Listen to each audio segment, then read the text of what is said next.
જય દ્વારકાધીશ.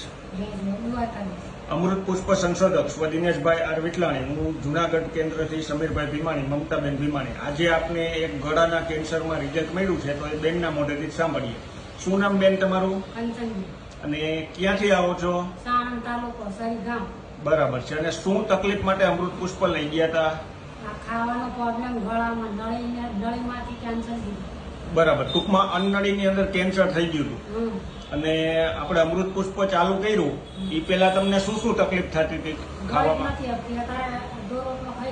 બરાબર. ટૂંકમાં અમૃત પુષ્પ ચાલુ કર્યું એ પેલા પાણી પીવાતું હતું? પાણી બહુ પીવાતું હતું, ખવાતું હતું. ટૂંકમાં ખોરાક કઈ ગળે ઉતરતો નહોતો. પછી આપણે કેટલી બોટલ પૂરી થઈ? 1 મહિનો. 1 બોટલ પૂરી થઈ. હવે અત્યારે શું પરિસ્થિતિ છે? અત્યારે હું ગળી એકાદ કેટલું જમો છો અત્યારે? અત્યારે અડધો રોટલો ખીચડી પાસે રખાઈએ. બરાબર. ટૂંકમાં હવે ધીમે ધીમે ટૂંકમાં ગળામાં અંદર પેટની અંદર ખોરાક જવા માંડ્યો છે, ઉતરવા માંડ્યો છે. તમારા દ્રષ્ટિએ કેટલા ટકા ફાયદો છે?